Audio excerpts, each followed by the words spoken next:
Bismillah, Assalamualaikum warahmatullahi wabarakatuh. Alhamdulillah, wassalatu wassalamu ala man la nabiyya ba'dah. Ikhwati arsyadani arsyadakumullah, rahimanallahu wa iyyakum. Pada kesempatan kali ini kita akan sedikit berbincang-bincang tentang sebuah kalimat yang kadang menjadi kontroversi, ya, atau ketika ditempatkan tidak pada tempatnya, atau ketika memahami kalimat ini dengan kurang baik, itu justru akan menimbulkan keributan di tengah-tengah umat. Ya. Padahal salah satu perintah yang Allah perintahkan kepada kita adalah bagaimana kita menjaga ukhuwah, dan tak jarang istilah ini menjadi dalam tanda kutip perusak ukhuwah ketika istilah itu tidak ditempatkan pada tempatnya dengan benar. Ya. Maka untuk itu ikhwati arsyadakumullah rahimanallahu wa iyyakum, kita perlu mendudukkan kalimat ini agar kemudian tidak sembarang orang kemudian bisa melemparkan tuduhan-tuduhan, ya, dengan kalimat ini tanpa bukti. Ya. Jadi kalimat itu adalah kalimat kata-kata bid'ah. Yang kata-kata bid'ah ini jelas ada dalam hadis Nabi Muhammad sallallahu alaihi wasallam. Riwayat Aisyah radhiyallahu anha yang mengatakan, man ahdatsa fi amrina hadza ma laysa minhu fa huwa raddun, misalnya. Ini salah satu dalil tentang adanya bid'ah dalam agama.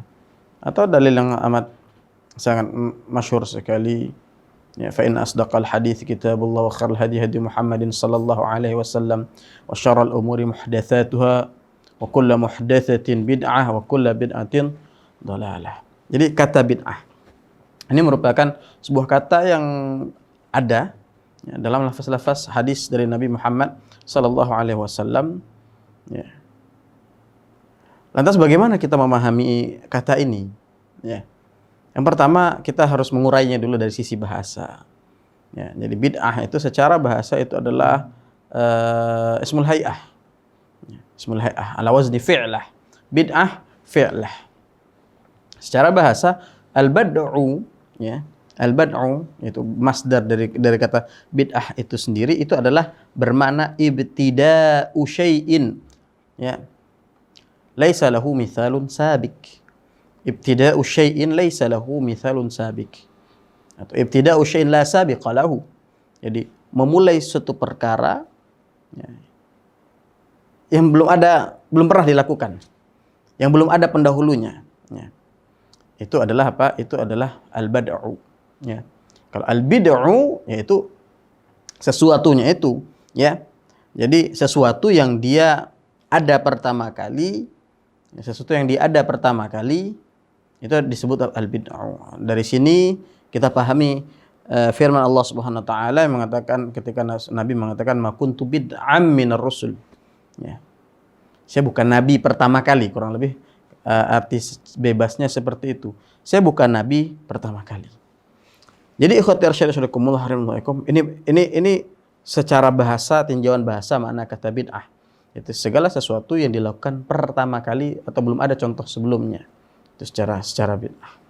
Nah, kalau kita lihat secara bahasa, kata bid'ah ini sebenarnya secara bahasa mirip atau memiliki kesamaan dengan kata-kata sunnah secara bahasa. Ya, kita dapati misalnya dalam sebuah hadis, man sanna sunnatan sayyi'atan, ya. Ya. Man sanna sunnatan sayyi'atan, ma'nahu apa? Artinya adalah barang siapa yang membuat sesuatu yang baru, ya, yang itu buruk. Yang dalam hadis lagi, man sanna sunnatan hasanatan. Ya. Maknanya secara bahasa ada taraduf, ada irisan makna antara makna bid'ah dan makna sunnah.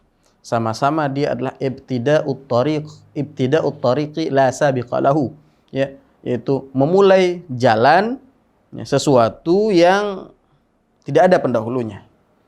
Ya, yang tidak ada pendahulunya. Maka kemudian ikhwati arsyadakumullah, kalau dalam makna bahasa ini, secara bahasa ini, maka kemudian apa?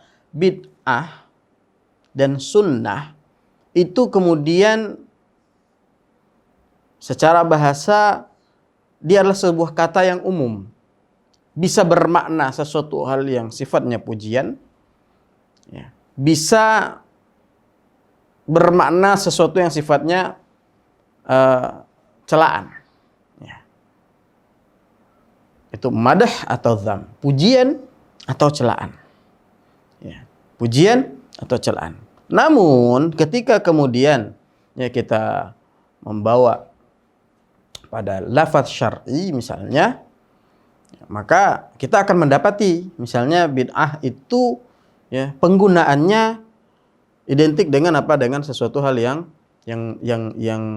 dzam, ya, celaan. Seperti hadis yang saya bawakan tadi, kullu bid'atin dhalalah wa kullu dhalalatin finnar. Ya. Kemudian ikhwati arsyadin asyadakumullah rahimanallahu wa iyyakum, begitu juga sunnah, ya, sunnah secara istilah syar'i kemudian digunakan untuk sesuatu hal yang apa? Sesuatu hal yang baik, ya. Kalau tadi secara bahasa, ya, sunnah dan bid'ah itu bisa bermakna baik dan buruk, tapi dalam istilah yang sering digunakan oleh para ulama, istilah syar'inya, maka kemudian peruntukan sunnah itu adalah untuk sesuatu hal yang baik, sedangkan peruntukan bid'ah itu untuk sesuatu hal yang buruk. Ya. Maka dari sini kita kemudian ya akan mencoba, ya, bagaimana kemudian para ulama ridwanullah alaihim kemudian mendudukkan kata-kata bid'ah ini. Ya. Maka secara garis besar kita bisa membagi menjadi dua. Ada ulama yang kemudian dalam mendefinisikan bid'ah itu cukup luas, ya. Sedangkan ada juga yang kemudian ketika mendefinisikan bid'ah itu di definisi cukup sempit, ya. Yang kemudian pendefinisian ini akan melahirkan konsekuensi turunan nantinya, ya. Maka ikhwati arsyadin asyadakumullah rahimanallahu, ya, salah satu ulama yang kemudian mendefinisikan bid'ah mendefinisikan bid'ah secara cukup luas adalah Sultanul Ulama, ya, Al-Izz bin Abdus Salam, ya, dalam kitab beliau Qawaidul Ahkam, ya. Beliau menjelaskan bahwa bid'ah itu adalah fi'lu ma lam yu'had fi asri Rasulillah sallallahu alaihi wasallam. Ya, cukup luas, ya. Hal ini juga senada dengan apa yang disampaikan oleh Imam An-Nawawi, ya, rahimahullah, ya.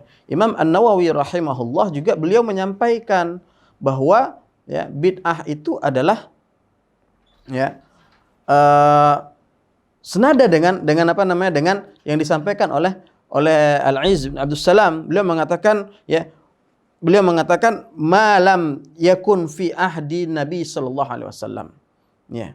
Ihdatsu ma lam yakun fi ahdi Nabi sallallahu alaihi wasallam.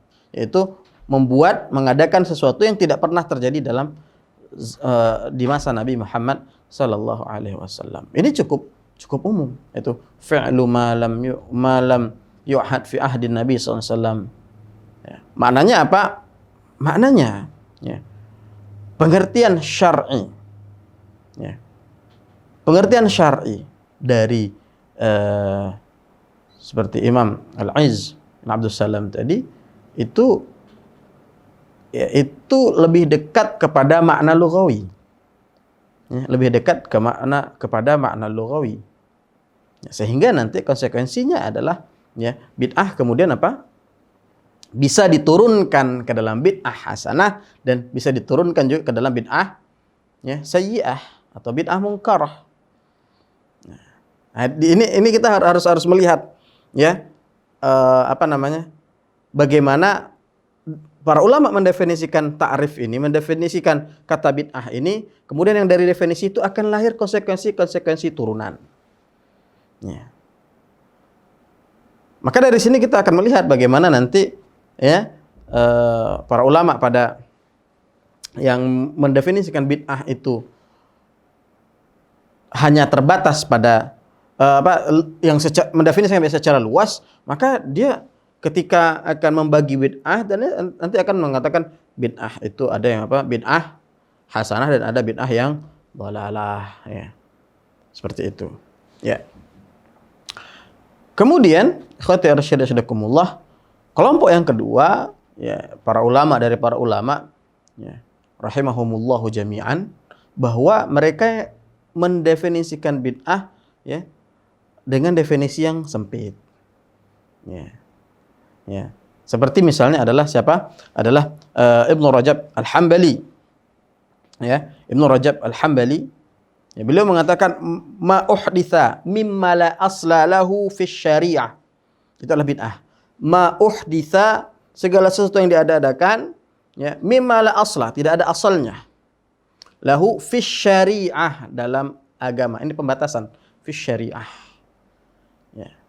Jadi la asla lahu fi syariah.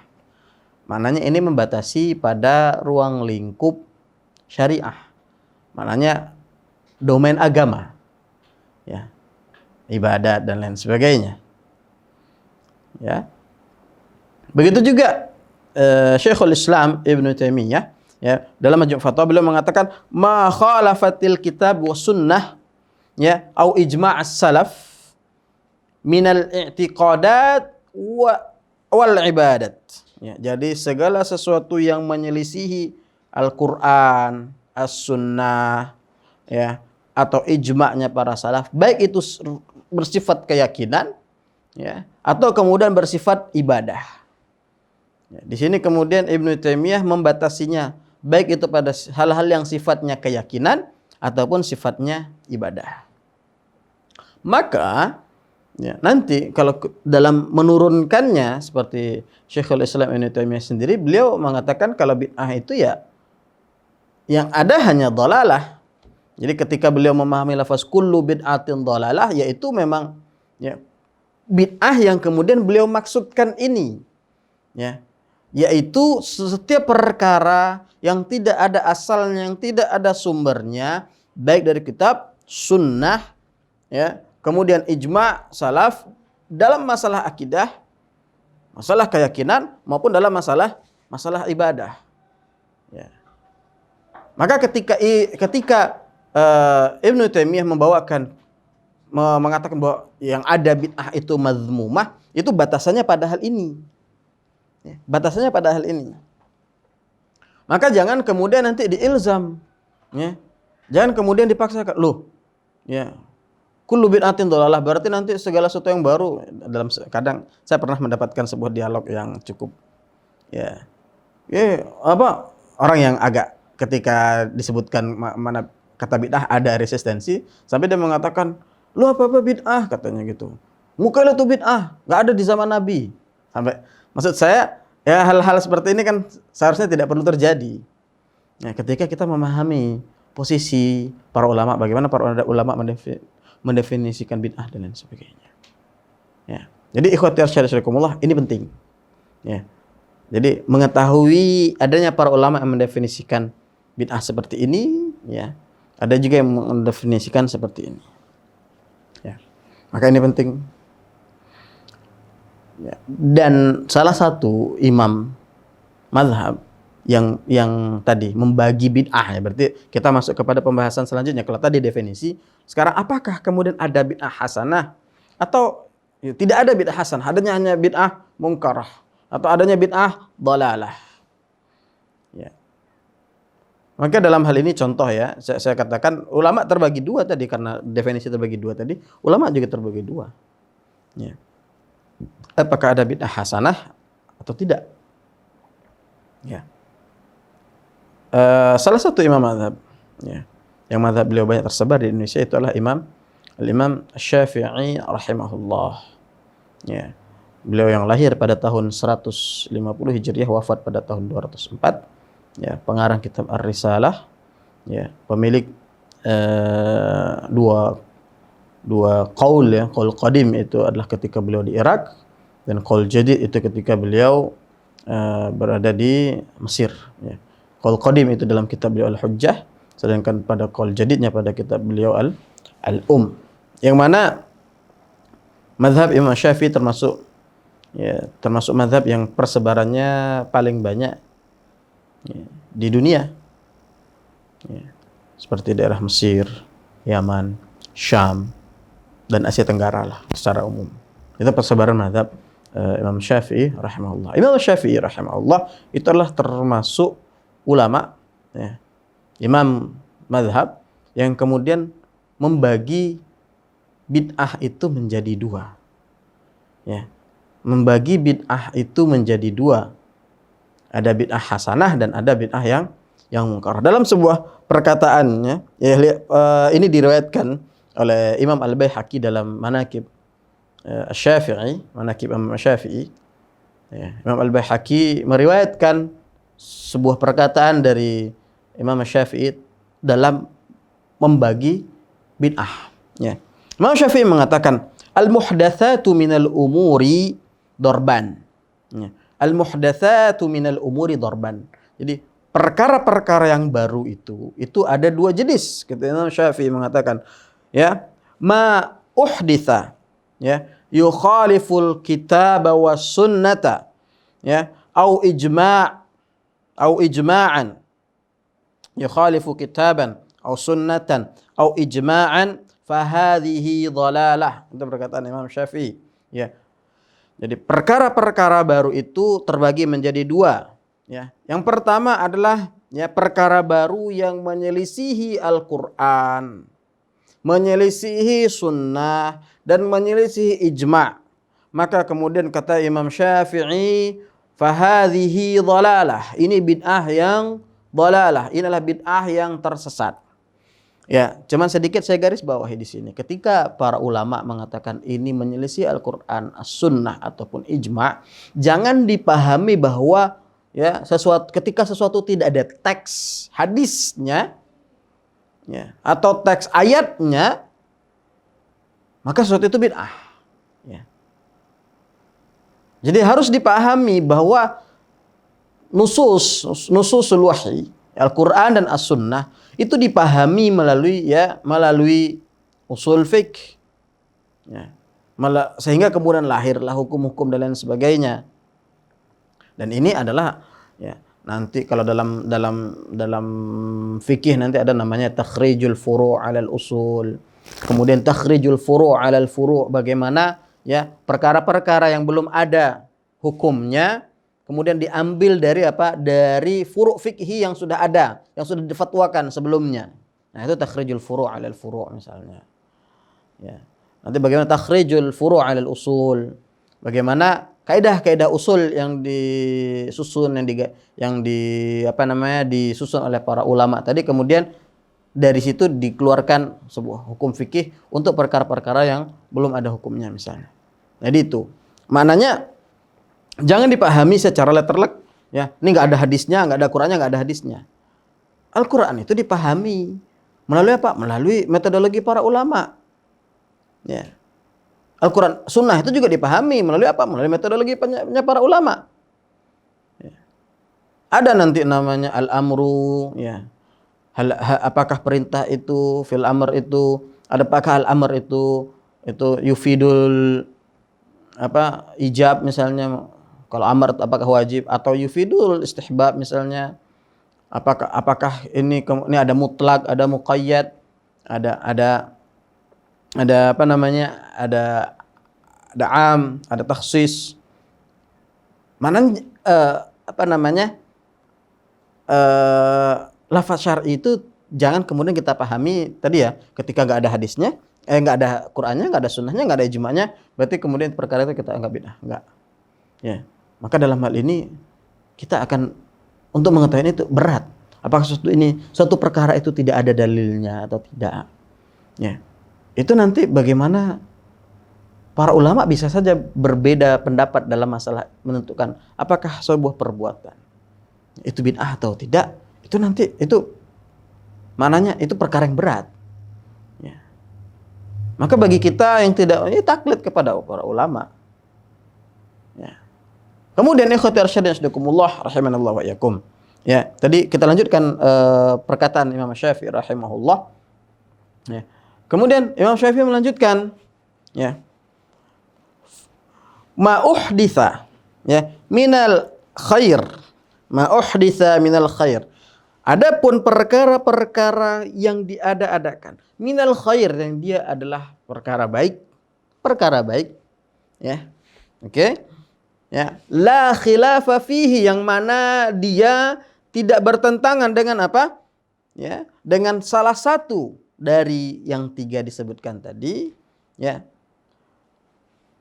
Ya, liwahidatin min hadza, ya fahuwa muhdatsatun ghairu dhalalah atau ghairu madmumah.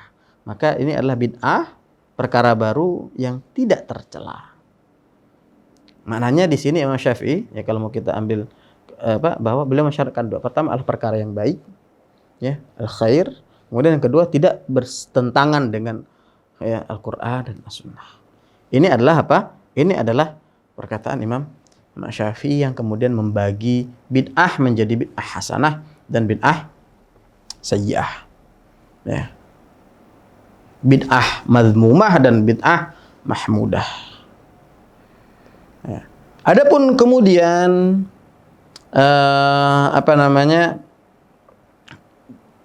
banyak ulama-ulama lainnya juga, ya, seperti tadi ya Imam An-Nawawi mengikuti Sultanul Ulama Al-Aiz bin Abdussalam, ya.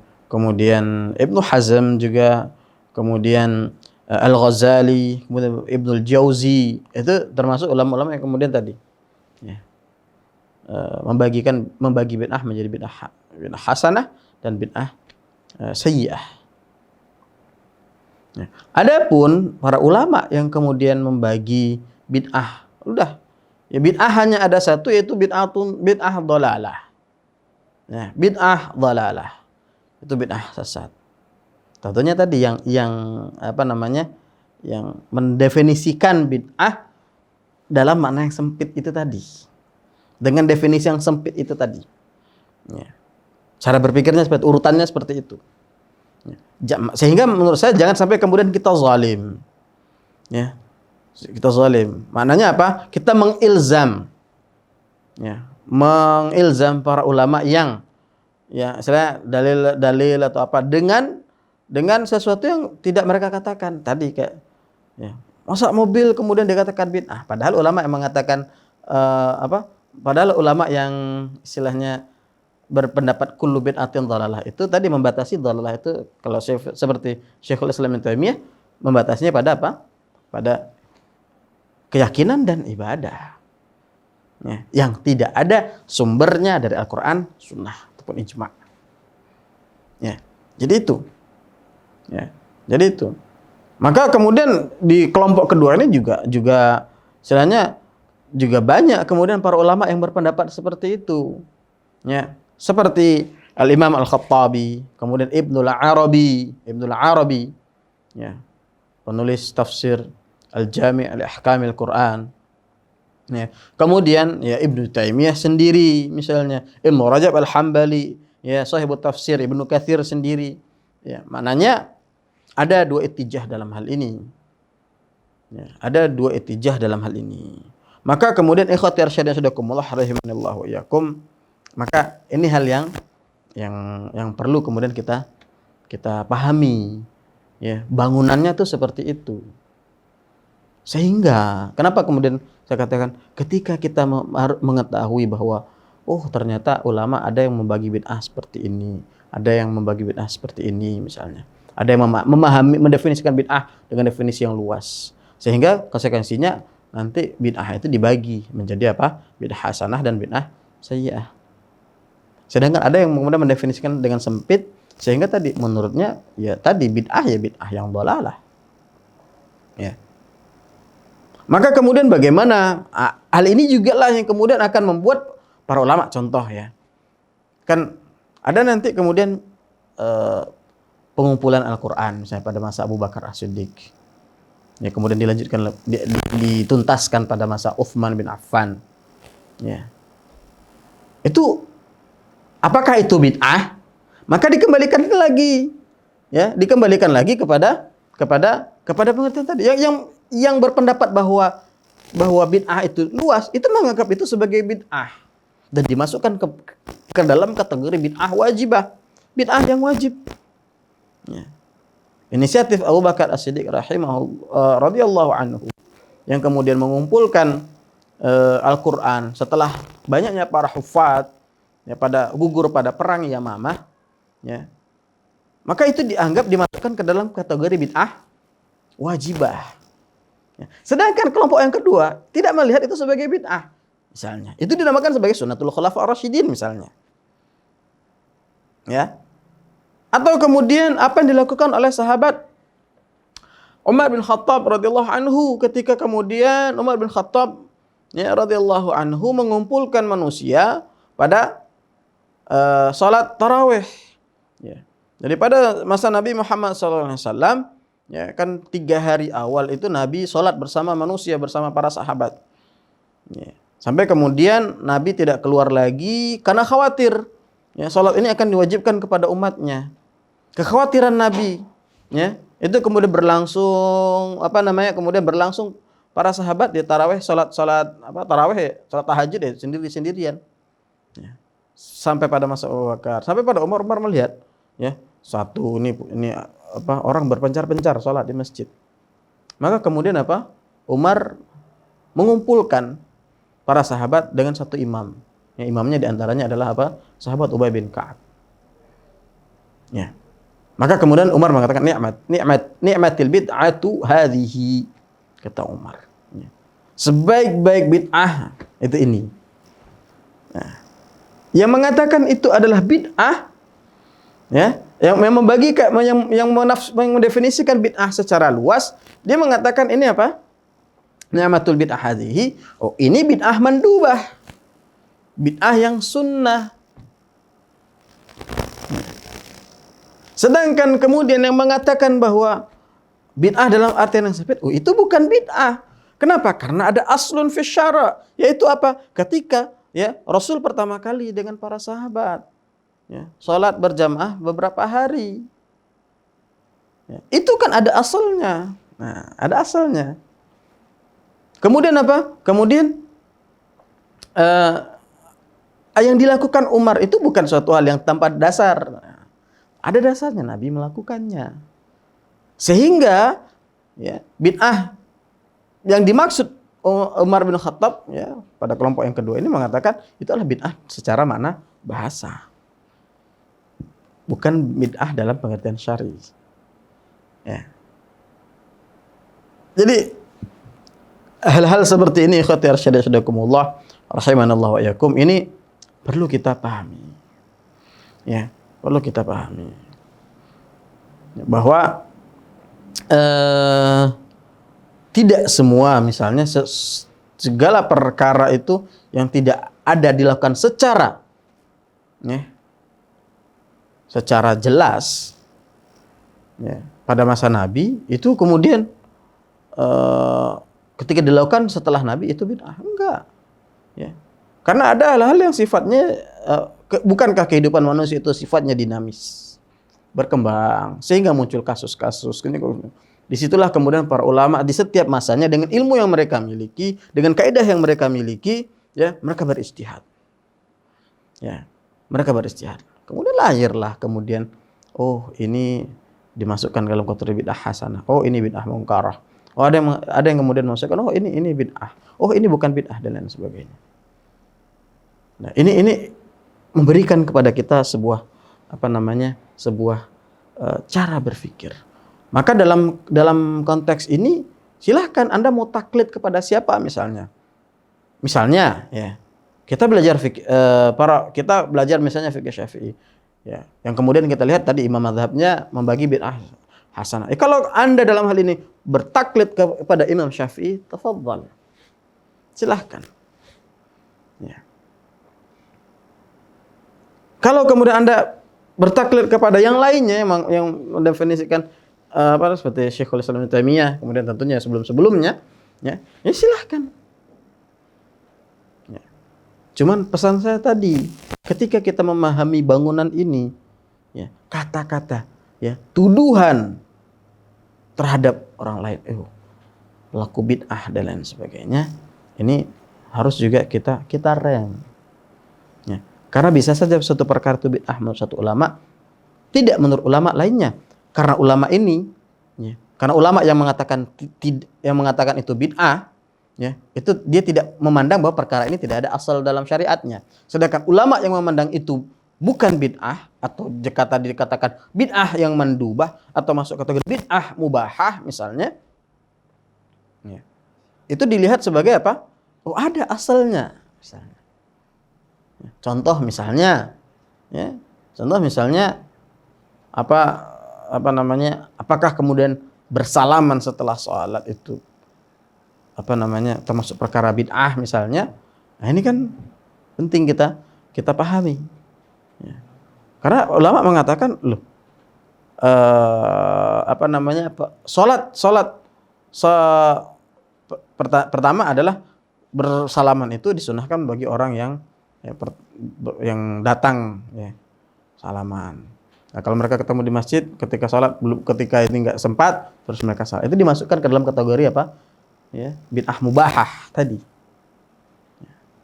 Adapun yang memandangnya itu sebagai bid'ah, misalnya dia melihat, ini kenapa dilakukan sebagai semacam sebuah ibadah, ya, karena rutin dilakukan terus. Nah, jadi kadang cara pandang para ulama dalam melihat satu perkara itu bisa melahirkan hasil yang berbeda. Maka ikhwati arsyadi sadakumullah rahimanallahu wa iyyakum, maka kita harus sadar diri, siapa kita? Apakah kita awam? Ya, kalau kita awam, kita taklid kepada ulama, ya. Sedangkan kalau ada orang yang taklid kepada ulama lainnya, kepada mazhab lainnya misalnya, ya jangan kemudian, dan ulama yang Anda taklid mengatakan itu bid'ah, ya sudah cukup. Mananya bid'ah, Anda tidak melakukan itu. Ya, tapi jangan kemudian Anda taklid Anda kepada ulama ini misalnya, jangan kemudian membuat Anda kemudian melemparkan tuduhan bid'ah kepada yang lain, karena dia taklid kepada ulama yang mengatakan itu tidak bid'ah. Ya. Jadi ini agar kemudian tadi kata-kata bid'ah, lempar-lempar tuduhan bid'ah ini tidak kemudian dilakukan oleh serampangan, ya, oleh sembarang orang awam baru ngaji, belum bisa bahasa Arab, kemudian melemparkan tuduhan-tuduhan seperti ini. Ya. Ini kita kadang sedih. Ya. Padahal Allah memerintahkan kita untuk wa'tasimu bihablillah. Ya, berpegang teguh dengan tali Allah. Innamal mu'minuna ikhwah. Ya. Jadi perintah untuk menjaga kesatuan umat itu adalah suatu hal yang wajib. Maka jangan sampai kemudian kita menimbulkan kegaduhan dengan kalimat ini, dengan meletakkannya tidak pada tempatnya. Ya. Maka kita maksudnya, kalau kita tidak bisa meletakkannya pada tempatnya, sudah. Ya. Kalau kemudian para ulama sudah meletakkannya, ya sudah. Ya. Karena tidaklah kemudian para ulama meletakkan kalimat itu, kecuali memang menurut ulama tersebut ini tempatnya sudah benar, dan ini sifatnya ijtihadiyah. Maka ikhwati arsyadi sadakumullah rahimanallahu wa iyyakum, mungkin ini yang dapat saya sampaikan pada pertemuan kali ini. Semoga ini bisa menjadi manfaat tentunya bagi saya, ya, dan kepada jamaah sekalian, ya. Mudah-mudahan Allah senantiasa membimbing kita kepada jalan yang benar. Allahumma muwaffiq ila aqwamit thariq. Aqulu qouli hadza astaghfirullah li wa lakum wa li sa'iril muslimin wal muslimat min kulli dhanbin fastaghfiruh innahu huwal ghafurur rahim. Assalamualaikum warahmatullahi wabarakatuh.